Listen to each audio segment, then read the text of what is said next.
persona nunca puede dar lo mejor si se siente asustada. Hola Mario. Hola. Buenos días. ¿Cómo estás? ¿Qué tal? Muy bien, muy contento de estar aquí. Yo quería preguntarte, Mario, si crees realmente que el estrés en su justa medida puede ser bueno, pero que si nos pasamos con el estrés puede ser aterrador los efectos.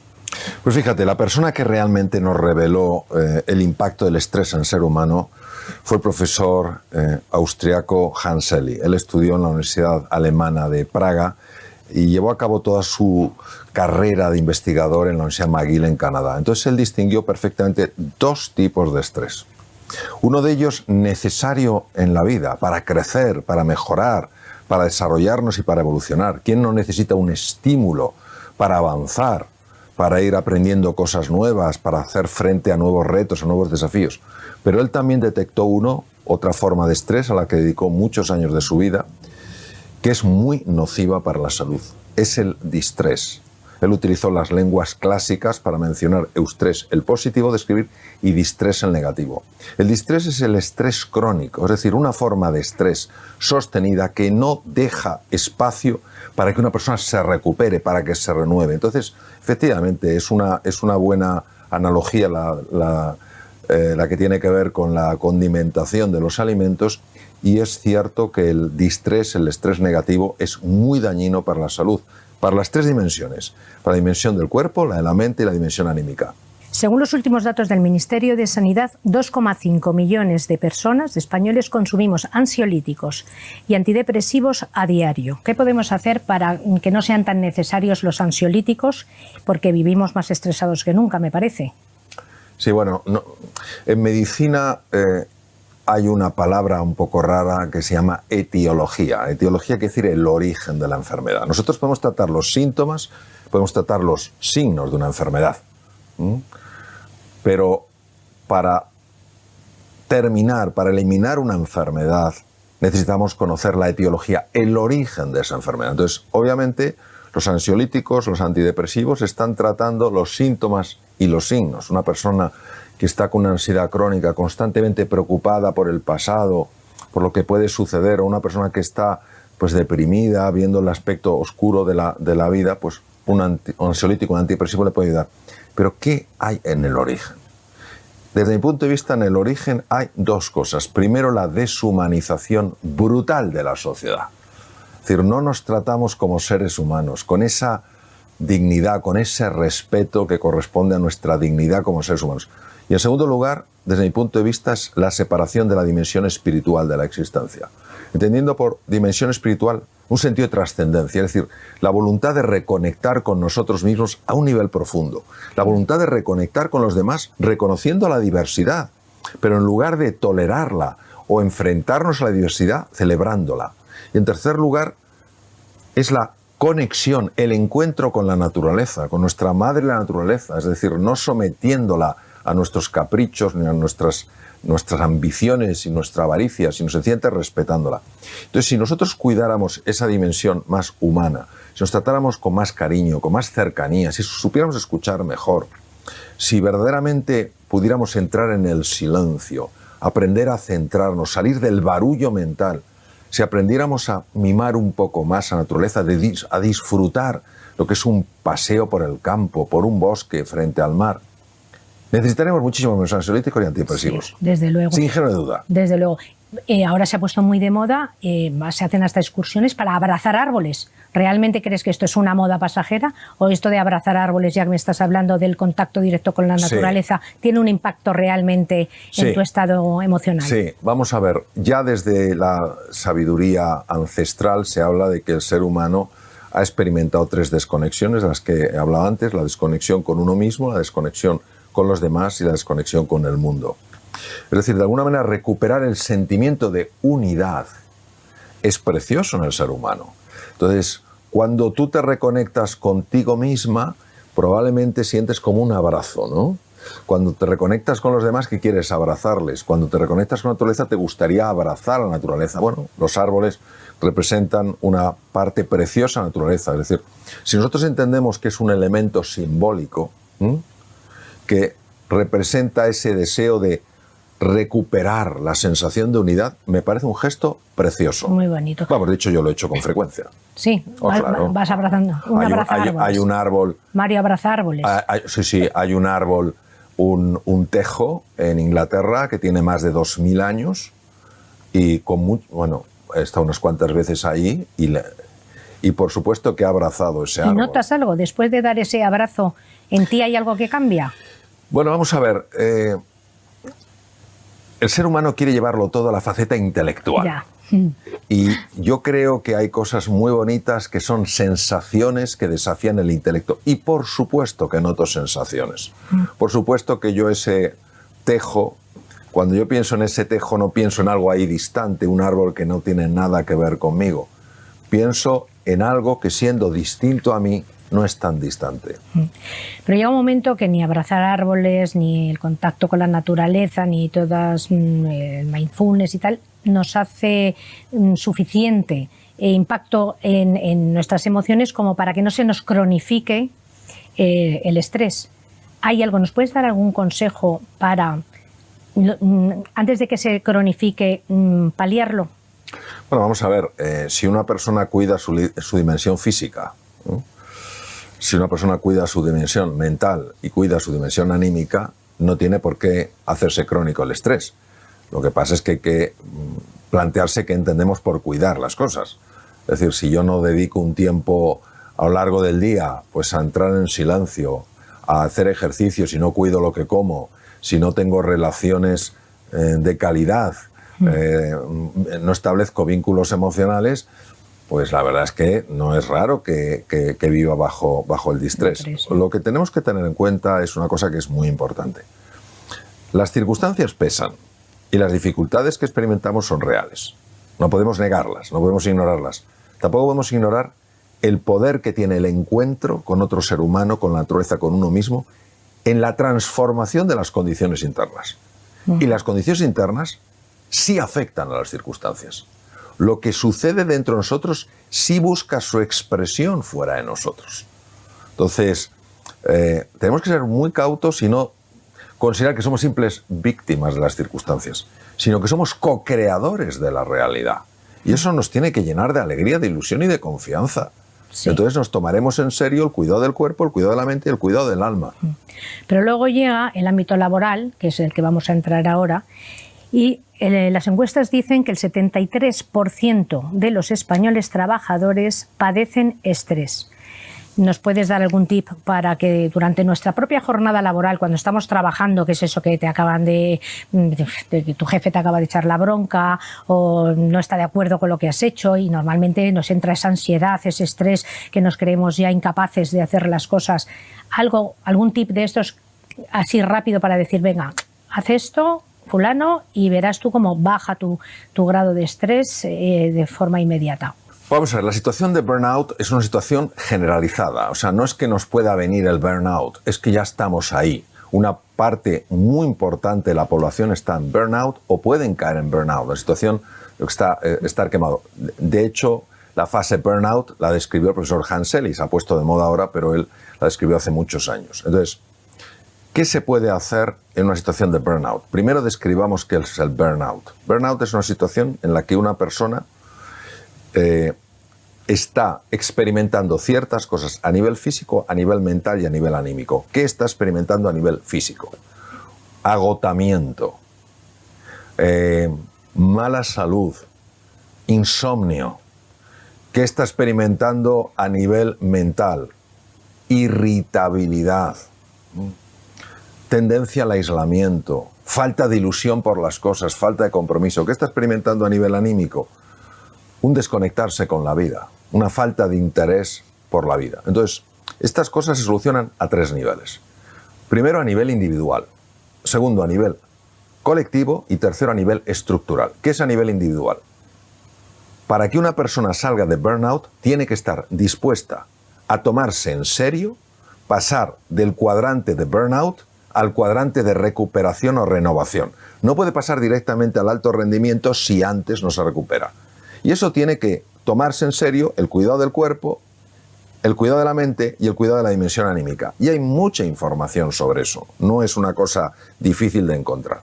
Eso a nivel personal. A nivel colectivo, tenemos que ser conscientes de hasta qué punto cuando una persona se siente amenazada por el juicio, por lo que me puede pasar, por si me van a echar, por si no sé qué tal cual, cuando una persona se siente amenazada, favorece el burnout. O sea, una persona nunca puede dar lo mejor si se siente asustada. Entonces, todos podemos generar entornos amables, entornos donde las personas no se sientan constantemente vigiladas, donde las personas se sientan valoradas. Y a nivel estructural, ¿qué podemos hacer? Cambiar las estructuras. Es decir, hay estructuras hoy en día que están haciendo muchísimo daño. No tiene sentido que una persona esté trabajando todos los días en su oficina hasta las 11, hasta las 12 de la noche. Si ha hecho bien su trabajo y acabó antes. O que tenga que estar todo el fin de semana preparando cosas. Una cosa es hacerlo ocasionalmente, porque es una situación nueva, y otra cosa acostumbrarnos a eso. No tiene sentido. ¿Por qué se está cambiando la estructura o se está buscando cambiar la estructura de asistencia mental para las personas que necesitan un apoyo en este sentido? Porque se está empezando a hablar de la envergadura de la patología mental que hoy en día, si no se habla, ¿cómo se va a resolver? Entonces, claro que se puede hacer. Lo que no podemos caer es en la desesperanza, en la impotencia, o pensar ilusoriamente que alguien lo hará. No, cada uno tenemos que tomar nuestra parcela de responsabilidad y empezar a hacer cosas. ¿Hay algo que puedan hacer, aparte de hablar, como dices tú, hay algo que puedan hacer las empresas o los empleadores a favor, que reme a favor de sus empleados? Sí. Ahora, me gustaría hacer una distinción. Tan quemados pueden estar los empleados como los empleadores. Sí, sí. Es decir, que muchísimos directores y directivos están aguantando niveles de presión tremendo. Es decir, esto no es, no son los de arriba sencillamente dominando a los de abajo. Es un proceso que afecta a muchísimas personas en los distintos niveles de una organización. Es decir, tanta ayuda necesita muchas veces para estar bien el empleador, como comentas, como el empleado. Entonces, ¿qué se pueden hacer?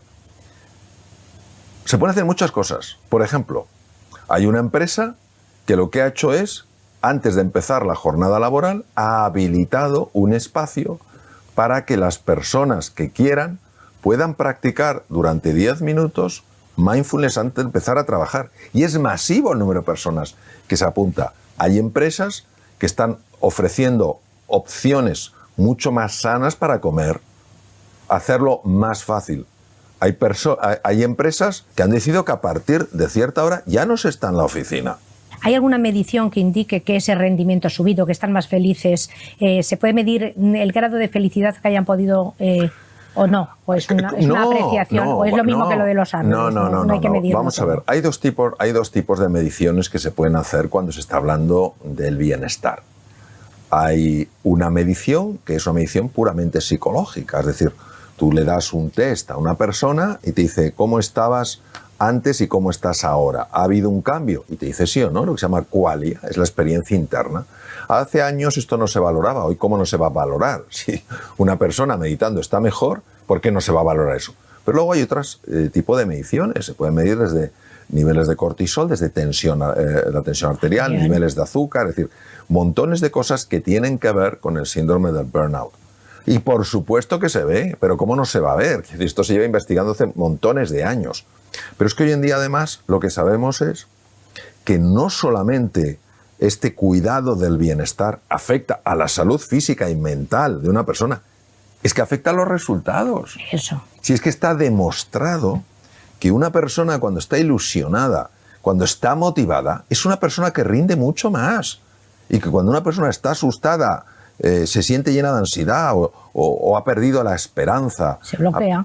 No, claro que se bloquea, y además es que hay tecnología en lo que se llama neurociencia afectiva que permite ver con cámaras muy sofisticadas cómo realmente la conexión entre el mundo emocional, el mundo afectivo y el mundo intelectual es una realidad innegable. La persona ilusionada es una persona que rinde más, la persona desmotivada rinde menos. Es más, se ha demostrado, por ejemplo, y esto es un dato verdaderamente brutal, que personas que están habitualmente en distrés, en burnout, son personas que pierden población neuronal que no tendrían que perder. Mueren neuronas. Es Y bueno, ¿cómo es posible que muevan neuronas? Sí, mueven neuronas porque cuando hay distrés o hay... cuya expresión es el burnout, la palabra científica es distrés, la palabra más popular es burnout, hay una liberación de una hormona en la sangre, de la que llevo hablando montones de años, que se llama el cortisol. Pero es que además sube los niveles de un neurotransmisor, de una sustancia cerebral, un mensajero cerebral, que es un neurotransmisor excitador, que se llama el glutamato. La combinación en el cerebro de niveles altos de cortisol y niveles altos de glutamato hace que entre masivamente calcio en la célula nerviosa, en la neurona. Y esa entrada masiva de calcio activa, fíjate lo que te voy a decir, activa el gen de la apoptosis, que es eso, el gen del suicidio celular. ¿Hasta qué punto lo mental afecta y lo afectivo se materializa? Y de la misma manera que esa cronicidad en el estrés, ese distrés que lleva el burnout, destruye población neuronal, también, y esto, el primero que lo intuyó, no lo podía mostrar, era Cajal, nuestro gran premio Nobel, es que cuando una persona está ilusionada, cuando una persona está motivada, hay células madre en el cerebro que se convierten en neuronas. Es decir, una persona se vuelve más inteligente, más creativa, más emprendedora, pero necesita ese estímulo, necesita esa ilusión, necesita esa pasión, ese entusiasmo. Por eso el gran Cajal, porque vamos, o sea, tendría que haber un museo para don Santiago Ramón y Cajal.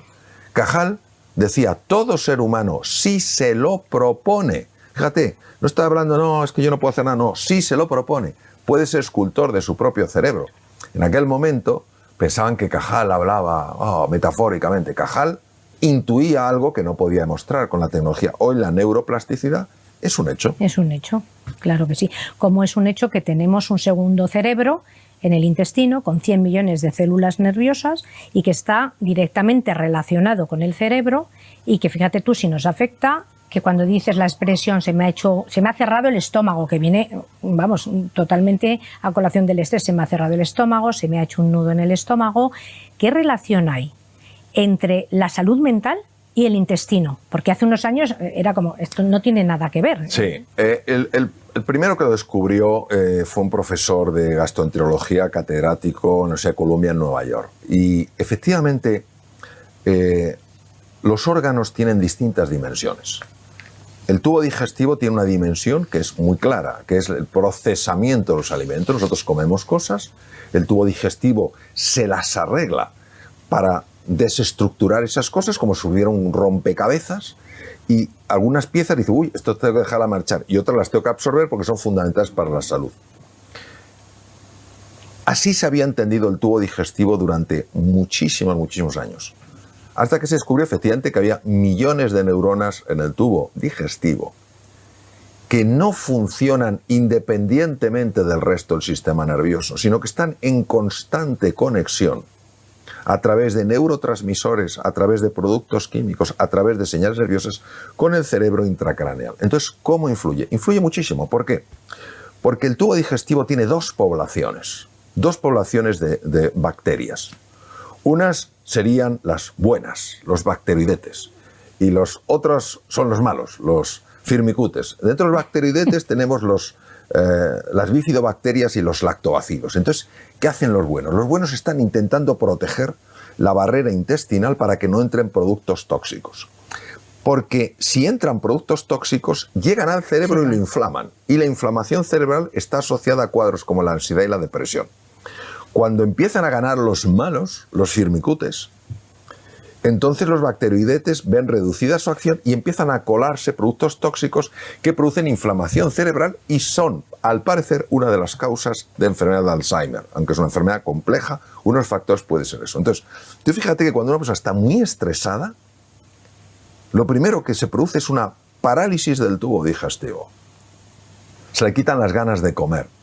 O si tiene ansiedad, a lo mejor come demasiado y eso tampoco es bueno para el tubo digestivo. Entonces, el balance se va perdiendo y el segundo cerebro, el cerebro entérico, el tubo digestivo, empieza a funcionar de una manera errónea y esto repercute en el cerebro. Entonces, bueno, podemos estar horas hablando de esto, porque es un tema apasionante. Por eso es tan importante cuidar la salud del tubo digestivo y por eso se me ha olvidado decir que los buenos, los bacteroidetes, fundamentalmente lo que necesitan es fibra. Los firmicutes, los malos, fundamentalmente lo que necesitan es azúcar. Claro. Más fibra y menos azúcar. ¿Y cómo podemos saber si se nos inflama el cerebro? ¿Hay algún signo externo que sepamos que se nos está inflamando? No, porque la inflamación, cuando uno dice, ay, se me ha inflamado la rodilla, se ve la rodilla roja, caliente y abultada. Sí, vamos, cuando hablamos de inflamación, a nivel cerebral hablamos de lo que se llama inflamación crónica de bajo grado. Y no solamente se produce en el cerebro, se produce en el corazón, en los vasos sanguíneos, páncreas, etcétera. Entonces, es un tipo de inflamación, es real que es inflamación porque hay células inflamatorias, porque hay cambios en la permeabilidad de los vasos sanguíneos, pero no es esta inflamación permanente. Sin embargo, por ejemplo, si se sabe con estudios más finos que sí hay efectivamente histológicamente esos datos inflamatorios, pero que a simple vista no se verían. Lo que sí vemos es la expresión de esa inflamación. Por ejemplo, la ansiedad y la depresión. La ansiedad y la depresión tienen un trasfondo en gran parte inflamatorio. Por eso, fíjate qué cosa tan sorprendente y tan bonita. Personas que han cambiado sus hábitos de alimentación y tenían un cuadro de ansiedad o de depresión, han mejorado de su ansiedad y su depresión hasta niveles sorprendentes solamente cambiando la alimentación. Tomando más fibra. Claro, y dirías, ¿cómo es posible?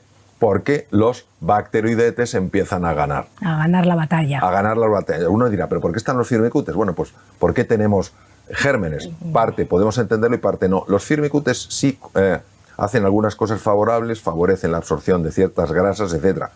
Pero fundamentalmente, digamos que se portan bien siempre que no vean que hay debilidad en el otro sitio. Ya.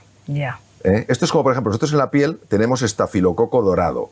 Estafilococo dorado es coagulasa negativa, no es patógeno. Pero si hay una herida en la piel y ve que se transforma en coagulasa positiva, y las infecciones por estafilococo son las más peligrosas que hay. Pues igual, los firmicutes están ahí quietecitos mientras la población de bacteroidetes sea lo suficientemente grande. Si los bacteroidetes bajan, los firmicutes se crecen, empiezan a dominar y ahí tenemos problemas. Ya.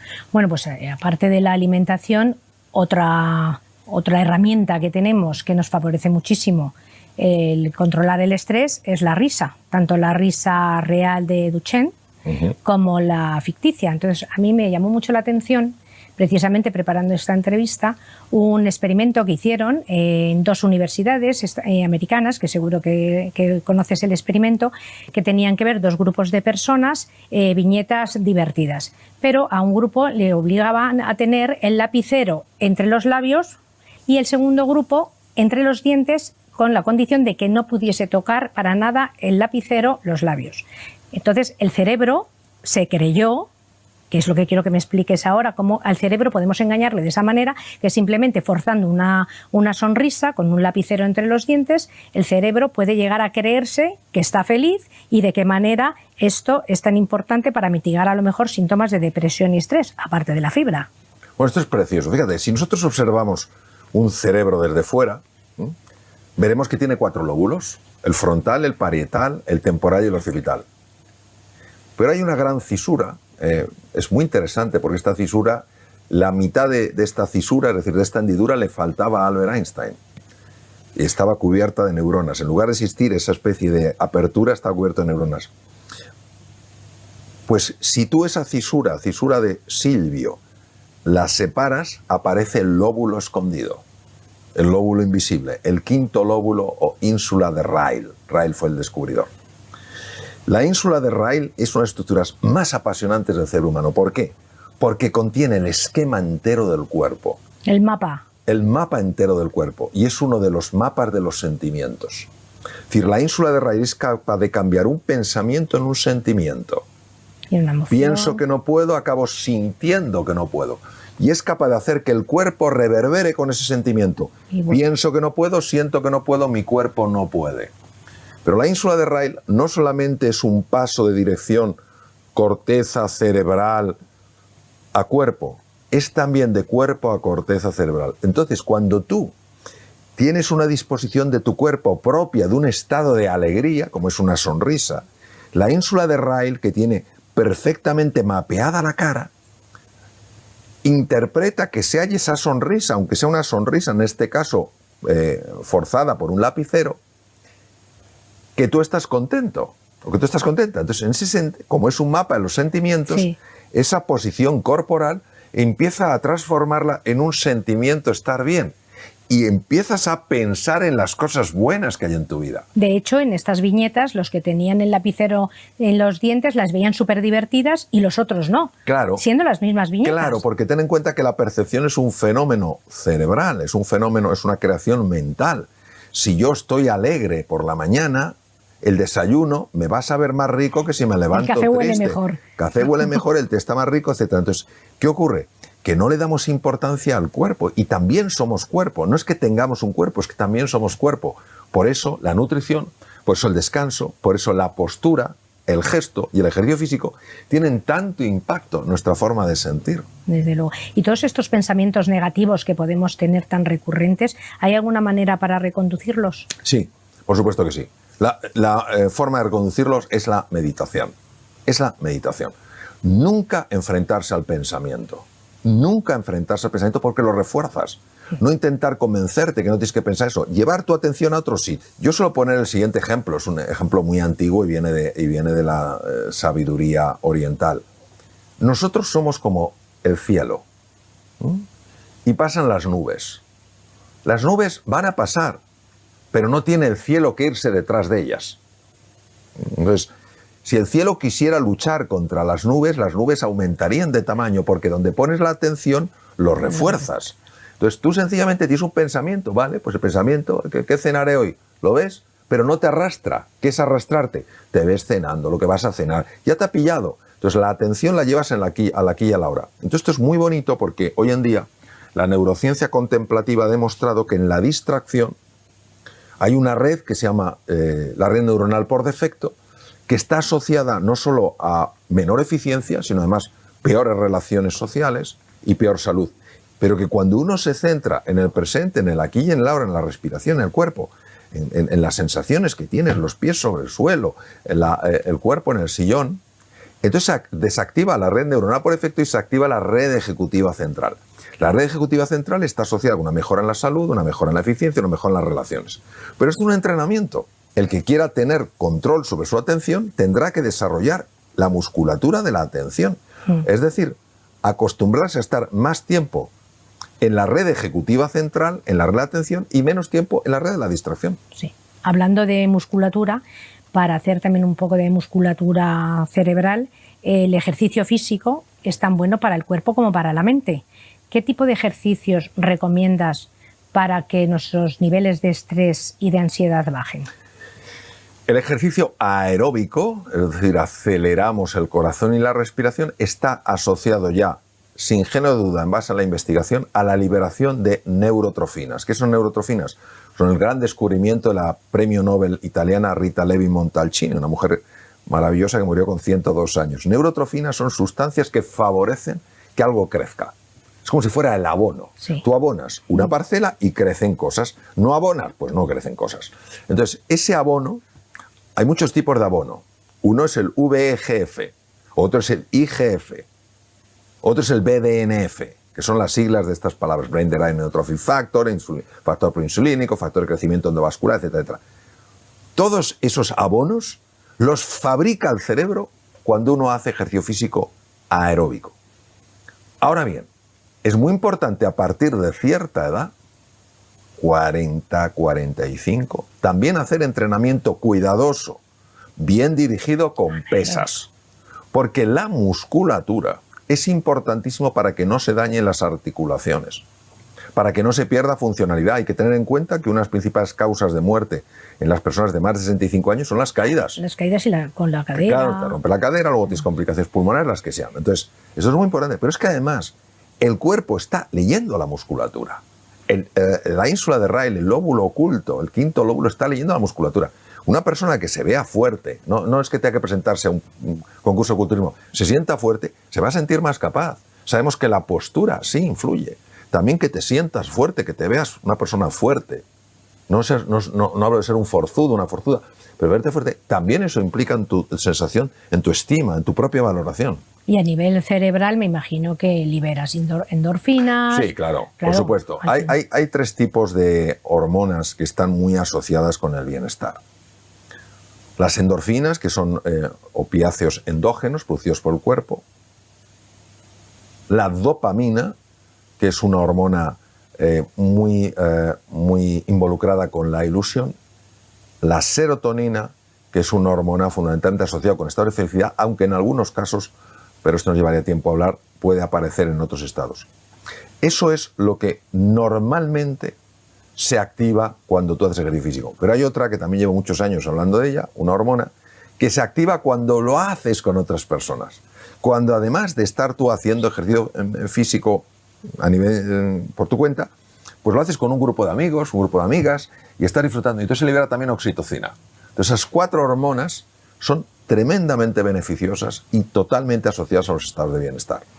Cuando tienes un problema, ¿por qué lo magnificamos tanto cuando estamos en la cama? Que luego de repente te despiertas a las 8 de la mañana y por lo que sea, bueno, me imagino que también depende un poco incluso de las hormonas, el cortisol y todo eso, ya lo ves de otra manera. O sea, ya no te parece tan grave el problema que te has llevado a la cama y ha dormido contigo. Bueno, el sueño es de las cosas más enigmáticas y extraordinarias que hay. El sueño es de una importancia extrema. O sea, nuestra sociedad castiga el sueño porque no se ha enterado de lo importante que es el descanso nocturno. No se ha enterado de que se activan genes como el PER1, PER2, PER3 que evitan mutaciones cancerígenas. No nos hemos enterado de que se activa el parasimpático que se dedica a reparar el cuerpo, que se libera hormona del crecimiento que lo que hace es favorecer la recuperación de los tejidos. Entonces, en general, pues nada, estamos viendo dispositivos que emiten luz azul a horas que no tenemos y bloqueamos la secreción de melatonina. Entonces, lo primero que podemos hacer es reconocer la importancia que tiene el sueño. Y si tiene importancia el sueño, hay que vivir de acuerdo a lo que es importante. Por tanto, ni es aconsejable en absoluto ponerse a contestar emails, WhatsApps a partir de las 10, 10 y media de la noche, ni ponerse a ver, ni poder ponerse a ver o consultar dispositivos móviles. Segundo elemento, no puede haber una cena copiosa, porque si hay una cena copiosa, el tubo digestivo le pones a funcionar cuando no tendría que funcionar. Y entonces, claro, roba recursos a nivel cerebral, que necesita, porque la actividad del cerebro por la noche es brutal. Entonces, es verdad lo que dices.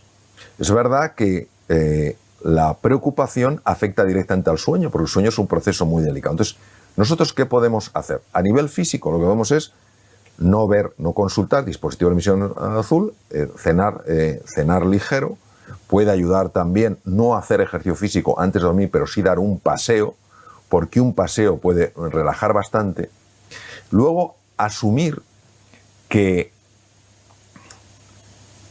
cuando nosotros nos vamos a la cama con un problema, la memoria empieza a tomar ese problema y a incorporarlo en la memoria.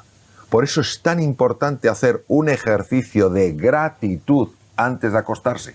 No te puedes acostar con un pensamiento negativo, porque la memoria, el hipocampo, reestructura a partir de ahí. Entonces, encuentra algo en el día, por pequeñito que sea, si buscas encontrarás, donde verdaderamente digas, mira, hoy me doy la enhorabuena porque vaya día que he tenido, pero he aguantado como una campeona. Hoy me doy la enhorabuena porque me quería haber comido ese bollo y me he aguantado y no me lo he comido. Y acaba con un pensamiento positivo. Parece una tontuna, pero es que no lo es. Y luego, si hay un problema, que dices tú, es que tengo este problema, mi recomendación es la siguiente. ¿Por qué tendemos a llevarlo a la cama? Porque como en el sueño perdemos el control, eso no nos gusta nada. Entonces lo que recomiendo es, lo apuntas en un papelito, lo más pequeño que encuentres, si encuentras un confeti. Y te cabe ahí, un granito de arroz, claro, como hacen. Un granito de arroz. ¿Por qué? Porque si un problema así de grande lo puedes poner en un papel así de pequeño, imagínate el mensaje que estás dando al cerebro. Sí. Y esto parece una tontuna, pero yo se lo comenté a algunas personas y les ha funcionado de cine. Pues nada, hay que ponerlo en práctica, pero ya. Y luego también la apariencia física. O sea, cuando tú tienes estrés, se te deshidrata hasta más la piel, te salen canas, arrugas. O sea, ¿nos puedes dar algún consejo para sentirnos más lozanos y guapos? Sí, vamos a ver. El estrés crónico, el distrés, utilizando terminología del profesor Hans Selye, y recordando que es el causante del burnout, está asociado fisiológicamente, es decir, a nivel de funcionamiento, con lo que se llama un aumento del estrés oxidativo. ¿Esto qué quiere decir? Cuando uno coge una carretera de peaje, llega más rápido a los sitios, pero tiene que pagar un precio. Nosotros, para poder, en nuestro metabolismo, en nuestra obtención de energía, para poder utilizar oxígeno, que nos da muchísima más energía que si fuera metabolismo anaeróbico, tenemos que pagar un peaje. Ese peaje se llama radicales libres. Radicales libres son sustancias muy dañinas para el organismo, pero muy controladas por el organismo porque tenemos encima sustancias químicas que las bloquean, ¿vale? Cuando los radicales libres superan un determinado nivel, como son moléculas inestables que en la corteza, en el anillo externo les falta un electrón, tienen que robar electrones de otras moléculas. Y entonces golpean moléculas para desestabilizar y robar las electrones y las convierten en radicales libres. Adivina dónde golpean. Pues uno de los sitios que golpean son las fibras de colágeno y de elastina de la piel. Sí. Con lo cual producen ese deterioro de la piel, pueden producir procesos malignos, etcétera, etcétera. Entonces, el estrés oxidativo, ese envejecimiento, parte de la misma raíz. Es una expresión más, en este caso, a nivel bioquímico. Bueno, Mario, para nosotros realmente ha sido un orgullo tenerte con nosotros como maestro, para ayudarnos a ser un poquito más felices, para tener un poquito menos de estrés, y nos alegra muchísimo que te hayas pasado a este lado, que aunque hayas dejado de ser cirujano de órganos, que hayas llegado a nuestras vidas reparando almas. Muchas gracias. Muchísimas gracias, Mario. Gracias.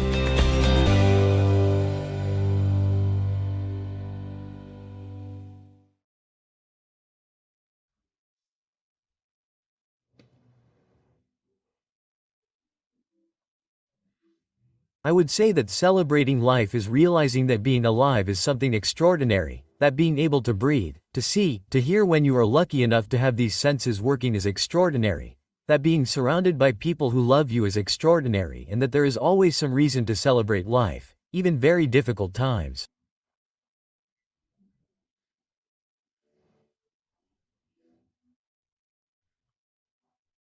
I have met people who have gone through very difficult times, and what has helped them move forward is not what I expect from life, but what life expects from me, right?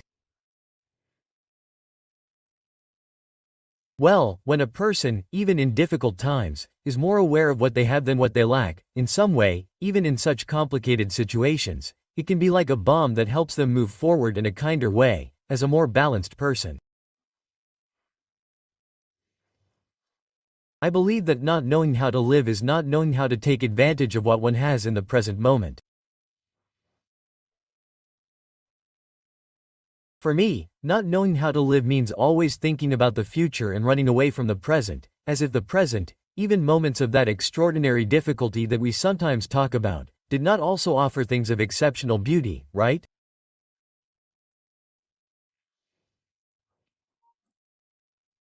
We are witnessing with tremendous sadness the floods that many regions of Spain are experiencing. And there is no doubt that in the face of such horror, one wonders, where is the beauty? But the beauty lies in so many people who are helping others to move forward, so many people who are welcoming others who have lost everything, right? So, in all moments, in all circumstances, even in the hardest, there is also beauty.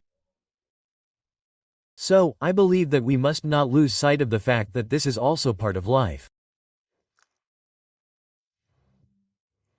I believe that death in some way questions our way of having lived. Elizabeth Kubler-Ross was probably the leading expert in thanatology, the science. Death, a psychiatrist by profession, accompanies many people in terminal situations, right? And she said that when she spoke to them, because she had earned their trust and she was a very close person, they didn't regret the things they had done, but rather the things they hadn't done. They regretted not having dared more in life, right? So, I believe that when we somehow see life as a journey of discovery, a journey of growth and evolution, we can approach death in a different way.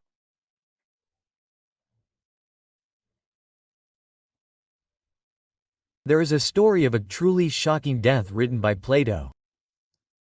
It is the death of his teacher Socrates when he drank the cup of hemlock, right? And then he spoke about how if we really knew what death consists of, we wouldn't be so afraid. I have had the opportunity to be with people who were clinically dead and somehow came back, right? And all of them, without exception, tell the same thing. A feeling of profound peace, of enormous serenity, of enormous calm. So, we don't have to consider a little, as Elizabeth Kubler-Ross said, right? At least open ourselves to the possibility, right? That death is a rebirth, a new life beyond this life that we know.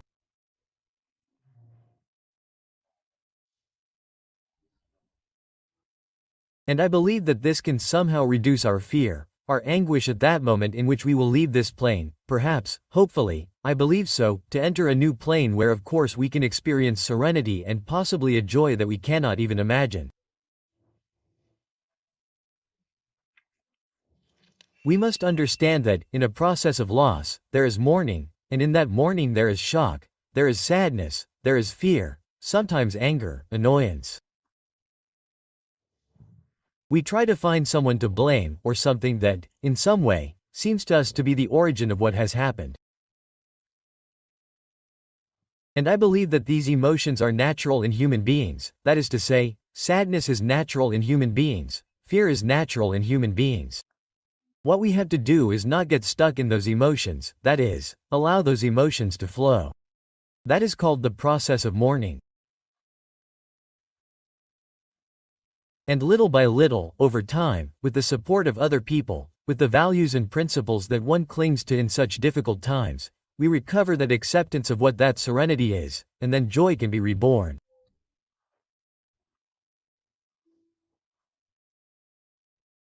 Many times we don't want to experience sadness, and sadness is part of our life. Just as we are going to encounter fear, we are often going to encounter uncertainty. So, the issue is effectively normalizing these emotions, understanding that they are part of a process, just like when someone rides a roller coaster. There are times when you are up and times when you are down, right? And above all, opening up to the possibility that in the end everything will be okay. And if at the moment it is not okay, it is because it is not the end yet. Emotions have a direct impact on both health and illness, because the word emotion is different from the word feeling. Emotions are all bodily processes. For example, when a person is with someone they deeply love, their bloodstream and brain are filled with a hormone called oxytocin. Oxytocin protects health, protects the heart, boosts the immune system so that we don't get infections or make it harder for us to get them, and radically cuts off the stress axis. However, when we are experiencing fear, what is released is cortisol. Cortisol levels that are maintained at high levels, which is what happens in these situations where a person lives in fear, do a lot of damage to health. So, of course, emotions have a direct implication in the health of an illness. And I once heard a comment that really struck me. He said, "Pain is the thermometer of love."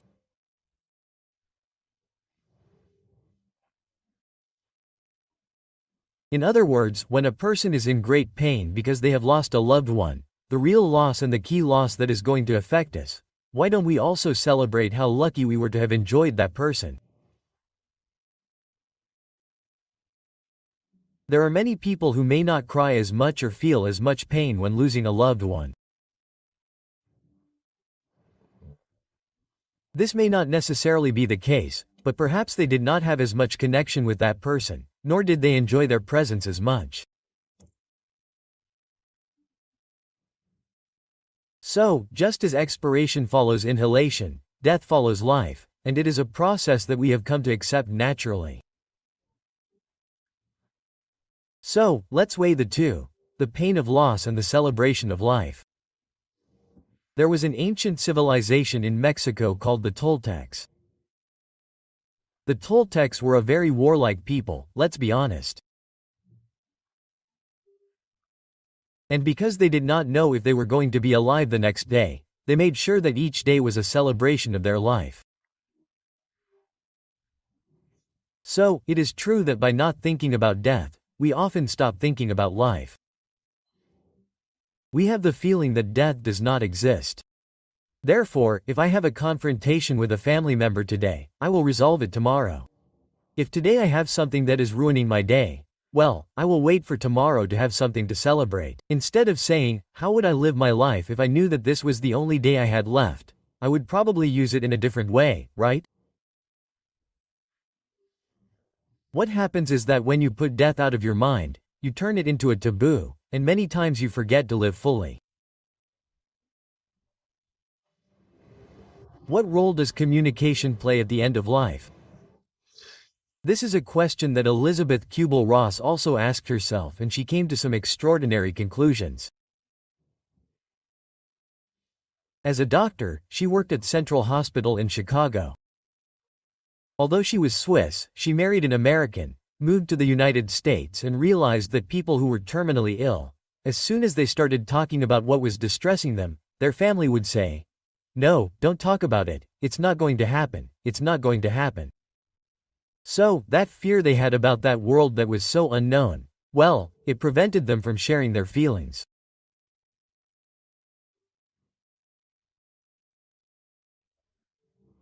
So, Elizabeth Kubler-Ross wrote her first book, which is called On Death and Dying, and she realized that those people who were aware, many of them, that they were in a terminal situation, needed to share their emotions, needed to share their feelings, needed to share their concerns, their anguish, not so that someone would resolve their situation, but for the tranquility and peace that comes from feeling listened to.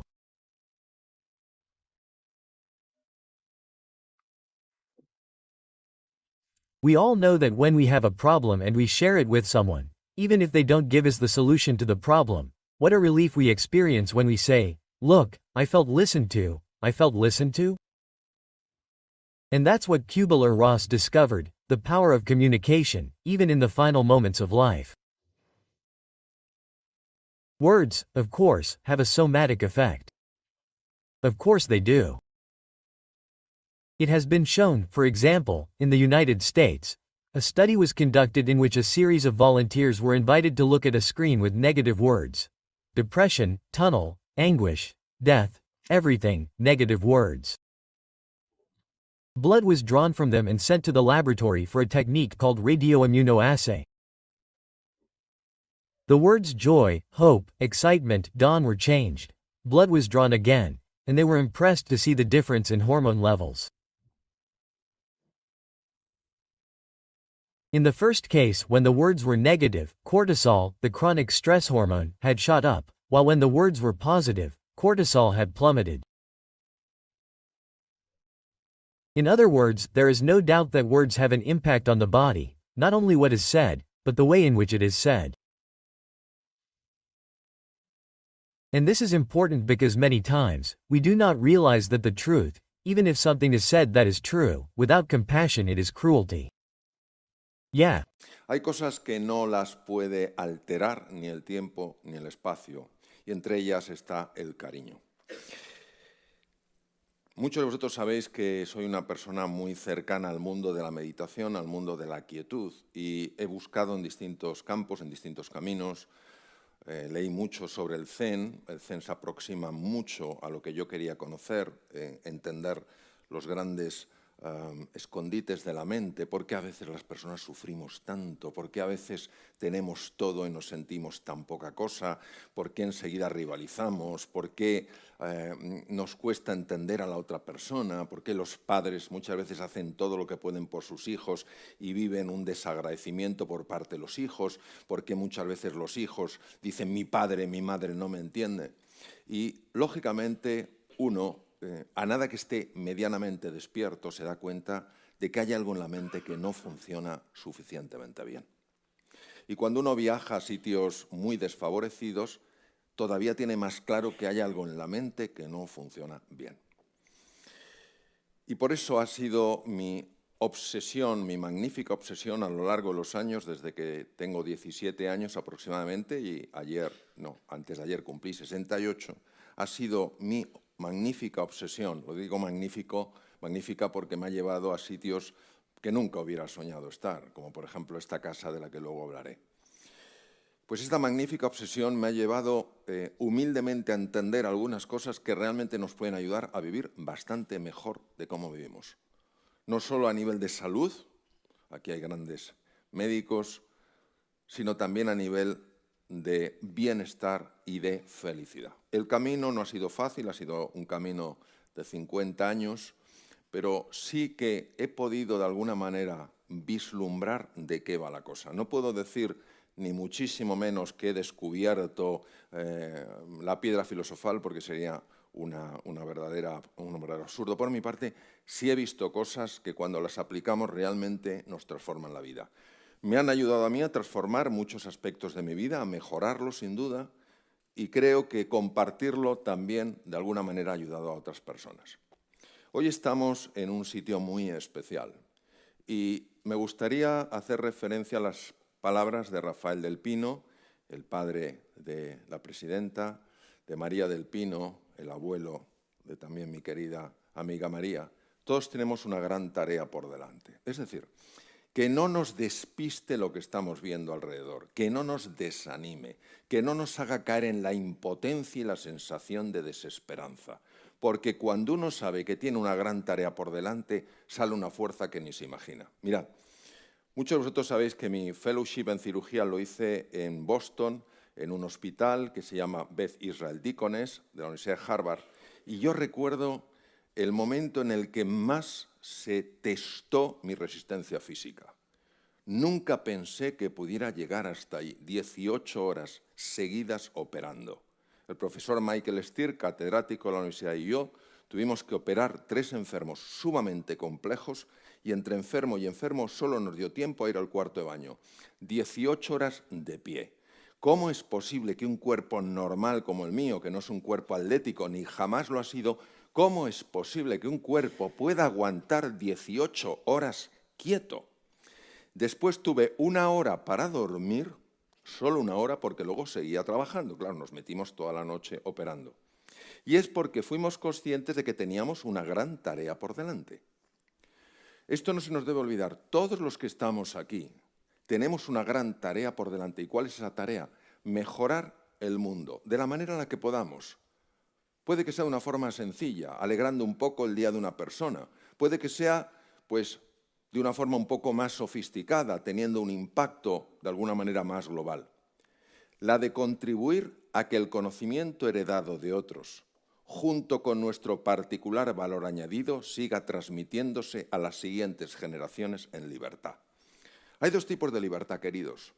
La libertad operativa y la libertad creativa. La libertad operativa es la que me permite a mí moverme.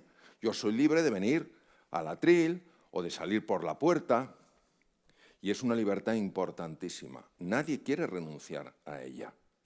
Y nos ponemos tensos, con razón, y nos enfadamos, con razón, cuando vemos que esa libertad operativa se quiere coartar. Ahora bien, no hemos de olvidarnos de que hay otro tipo de libertad, que es la libertad creativa, que es la libertad que hace que yo, en lugar de reaccionar como parece lógico, yo responda. A esta libertad hacía referencia un gran escritor francés que dijo: libertad es lo que tú haces con lo que a ti te hacen. Ese escritor ganó el Premio Nobel de Literatura, Jean-Paul Sartre. Es decir, esa libertad interior es fundamental y tenemos que trabajarla cada día. Y en el momento en el que uno permite que su alma, su ánimo se desplome, ya no hay libertad interior, ya sencillamente somos veletas a merced de la corriente. Todo ello desde el servicio a los demás. ¿De qué estamos hablando? De que todo lo que haga yo, pensando exclusivamente en mi salud, en mi bienestar y en mi felicidad, es tiempo perdido, porque no estoy teniendo en cuenta a los demás. El mayor error que creo que las personas cometemos, y que yo cometo, por supuesto, es el momento en el que uno elige brillar por encima de iluminar. Nosotros estamos aquí para ayudarnos unos a otros, para vivir en armonía, para ser personas que realmente podamos vivir en plenitud. Entonces, todo ello desde el servicio a los demás, es decir, que la contribución tiene que ser algo muy presente en nuestra vida. Yo no puedo contribuir desde la desesperanza. Yo no puedo contribuir si mi alma ha caído al suelo, si he perdido el ánimo. Yo solo puedo contribuir si, a pesar de las circunstancias, mantengo la ilusión, mantengo la serenidad y la confianza. Todo ello desde el servicio a los demás y mediante nuestra entrega. Si lo mejor que podemos dar, queridos, no es lo que tenemos, es lo que somos. ¿Tú qué es lo que más valoras de tus hijos? ¿Lo que te dan o el tiempo que están contigo? ¿Qué es lo que más valoran tus hijos? ¿El dinero que les das, la paga o el tiempo que inviertes con ellos? Todo ello desde el servicio a los demás y mediante nuestra entrega, nuestro esfuerzo y nuestro sacrificio. Pero no es un sacrificio, es un sacrificio con sentido. Tiene sentido y por tanto el sacrificio ya tiene otra dimensión. Si aplicamos así nuestro conocimiento a mejorar el bienestar de más gente, habremos contribuido un poco a facilitar la convivencia de los habitantes de la Tierra. Nos quedamos con un poco. ¿Cuántas veces, queridos, porque no podemos hacerlo todo, no hacemos nada? Y al final, y los que sois empresarios, y aquí estáis grandes empresarios, os dais cuenta de que muchas personas fallamos en la ejecución. Somos de grandes ideas, de grandes sensaciones, pero a la hora de ejecutar, qué pocas personas de verdad ejecutan. Yo que a veces tengo la suerte, gracias a María Benjumea, de participar en eventos de emprendedores, al final, ¿qué ves? ¿Qué es el compromiso? ¿Qué es la determinación? ¿Qué es la pasión? ¿Qué es el ser inasequible al desaliento? Lo que hace que los proyectos salgan. Que claro que les viene muy bien tener un máster, eso viene bien a todo el mundo. Como no tengas ese ánimo, esa ilusión, te sobran todos los másters del mundo. No es suficiente. Facilitar la convivencia a los habitantes de la Tierra. ¿Os imagináis lo precioso que es que cuando alguien esté contigo diga, yo no sé lo que me ha pasado, pero estar con esta persona me ha ayudado? Eso no podemos hacerlo desde la crispación, no podemos hacerlo desde la desesperanza, no podemos hacerlo desde la desilusión.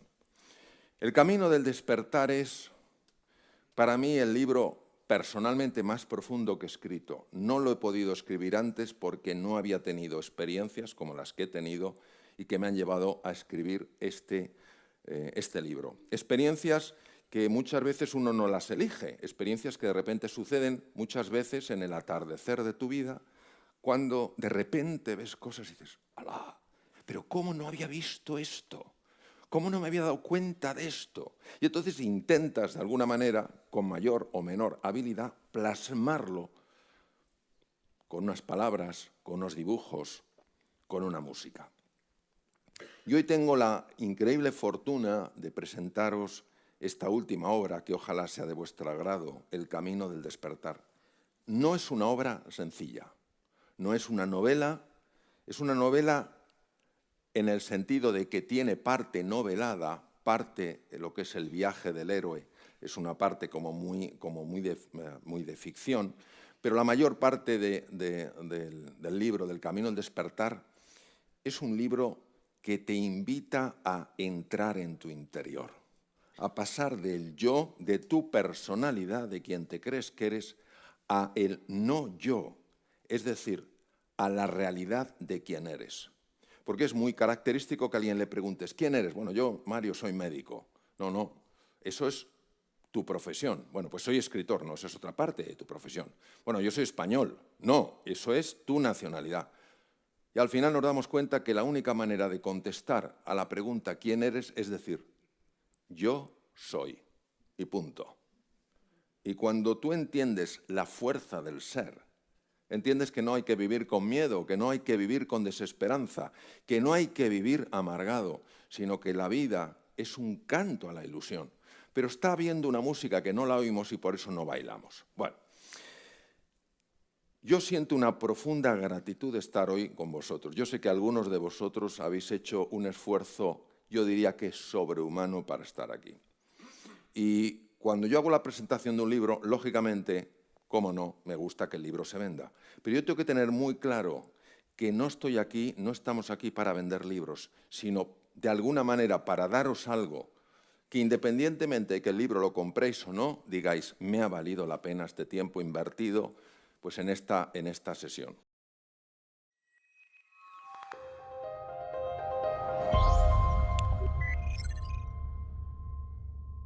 Siempre estamos en constante cambio. El cambio es constante, es un constante en nuestra vida, es un constante en la sociedad. Ahora se nos han venido cambios forzosos. De un día para el otro, todos, o en su gran mayoría, nos tuvimos que confinar y aprender a trabajar y a comunicarnos y a interactuar como lo estamos haciendo ahora. Y lo pudimos hacer. Y el mundo no se paró. Tuvo, claro, momentos más complejos que otros, pero el mundo no se paró. Pero de aquí para adelante, mucha gente habla, el mundo va a ser diferente, la pandemia nos cambió y debemos sacar lo mejor de esto. ¿Tú crees que en este entorno que debemos gestionar mejor el cambio, vamos a lograr efectivamente hacer cosas diferentes y mejores de las que veníamos haciendo antes de esta pandemia? René, depende mucho de la actitud de la persona, es decir, depende de la manera en la que cada uno se relaciona con lo que le sucede. Es decir, nosotros sabemos perfectamente que la relación es la base de todo. Como, por ejemplo, vamos a tomar un entorno universitario como es vuestra prestigiosa universidad. Cuando uno va a clase, un estudiante va a clase, pues habrá estudiantes que se relacionan con esa asignatura de una manera radicalmente distinta de cómo se relacionan otros. Unos van con hambre de conocer, unos van con hambre de descubrir, unos van con hambre de aprender y otros a lo mejor van con hambre sencillamente de pasar el examen y tener un aprobado, ¿no? Entonces, la relación es la clave. El desafío es relacionarse con una realidad que no es agradable. Yo, por mis 26 años de trabajo como cirujano, lógicamente he visto miles de enfermos y ningún enfermo hace frente a una realidad agradable. La enfermedad nunca, nunca, nunca es agradable. Nosotros sí hemos visto, y esto está muy documentado, cómo la forma en la que se relaciona un enfermo con su enfermedad tiene un impacto radicalmente distinto y un impacto enorme en la progresión de la salud. Si yo me relaciono con la enfermedad desde la aversión, desde el enfado, desde la resistencia, desde esto no lo quiero en mi vida, se producen, y esto está muy documentado, una serie de cambios bioquímicos que perjudican, dañan al organismo siempre, sea la enfermedad que sea. En mayor o menor grado, siempre daña al organismo. Si yo reconozco que esa realidad, aunque no la hubiera elegido, ahora es parte de mi vida, es una nueva realidad, y abrazo esa nueva realidad con esa disposición a encontrar algo valioso, algo que valga la pena, en medio de tanta dificultad, mi organismo responde de una manera totalmente distinta. Pero fíjate, no solo mi organismo en su conjunto, mi sistema de defensa, mi corazón, es que funciona radicalmente distinto el cerebro humano. Cuando una persona abraza una realidad, el cerebro humano cambia la forma en la que trabaja y es más fácil que veas la oportunidad en medio de la dificultad. Si yo rechazo esa realidad porque lógicamente es rechazable, no estamos hablando de lo lógico, estamos hablando de lo que es lo inteligente. Si yo rechazo esa realidad porque no me gusta, es curioso porque el impacto que tiene en el cerebro es de tal nivel que aunque la oportunidad me pase delante de los ojos, ni siquiera la podré ver. Los ojos mandarán la información al cerebro, pero el cerebro está en otras cosas. El cerebro no está buscando una oportunidad, el cerebro está rechazando una realidad que no le gusta. Entonces, ¿qué pasa? Que todas esas personas que has citado, efectivamente que hay muchas, que momentos críticos de la historia de la humanidad sí han sacado lo mejor de las personas, ha habido otros que han sacado lo peor, pero ha habido unos que son de los que estamos hablando que han sacado lo mejor, es porque se han relacionado con esa realidad de una forma radicalmente distinta. Y entonces activamente han visto cómo transformar ese peldaño que muchos veían, esa piedra que muchos veían como un obstáculo, en un peldaño para subir una escalera. Y esta es la diferencia. La actitud es mi disposición. Y esto, que parece una tontería o puede parecer muy básico, es la base de todo. Es la base de todo. Porque es la manera en la que yo construyo una realidad. Fabuloso. Aquí has dicho conceptos muy interesantes. Unir la razón, la ciencia con la razón, y es algo que tú tienes esa capacidad por tu formación de cirujano, de médico, y ahora en este ámbito tan fascinante de liderazgo, de la gestión de cambio, del bienestar.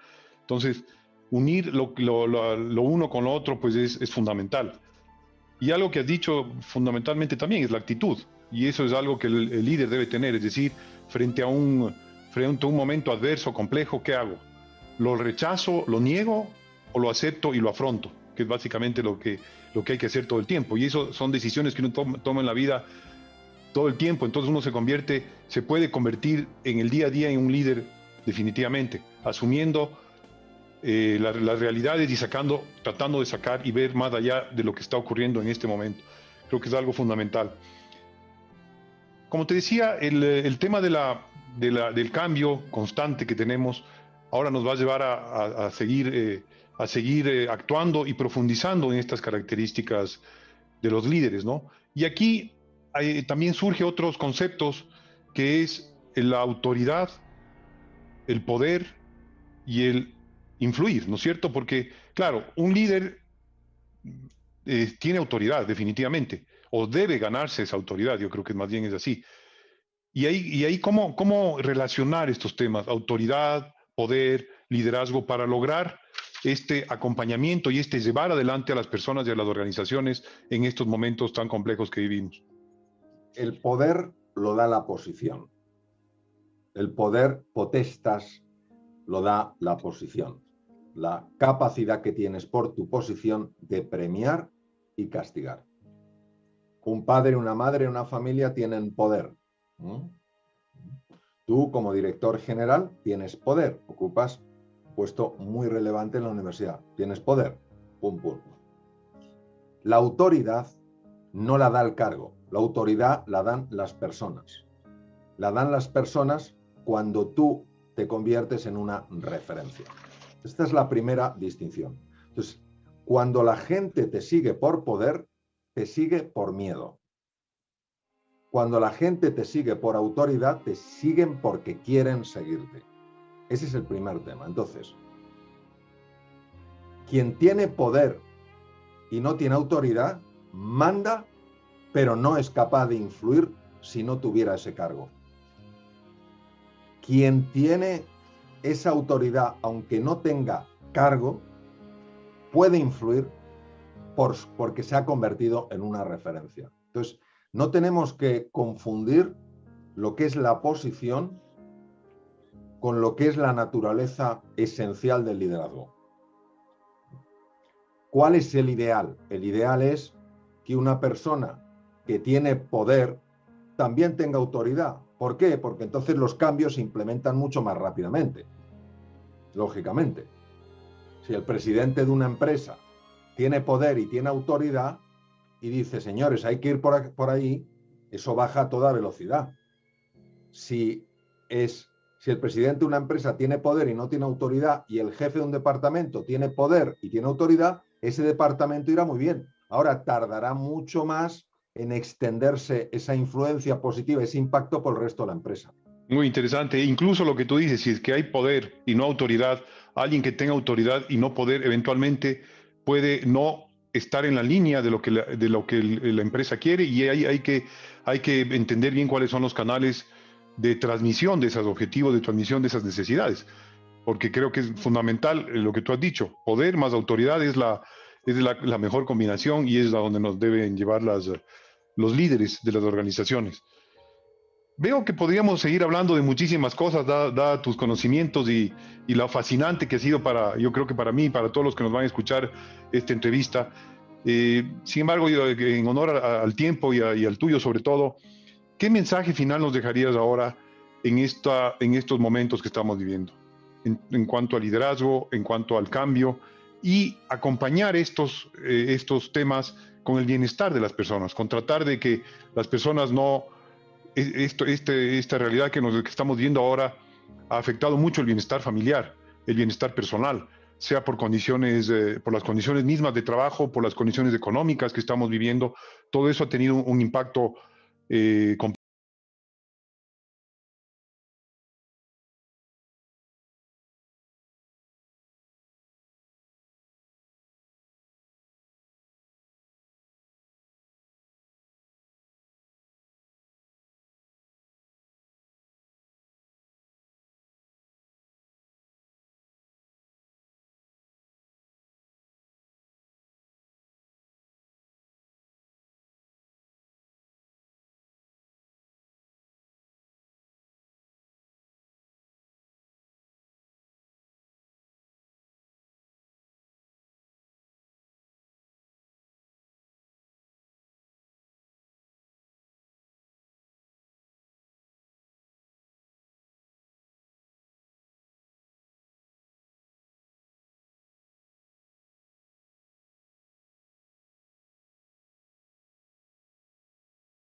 Entonces, ¿qué quiero decir?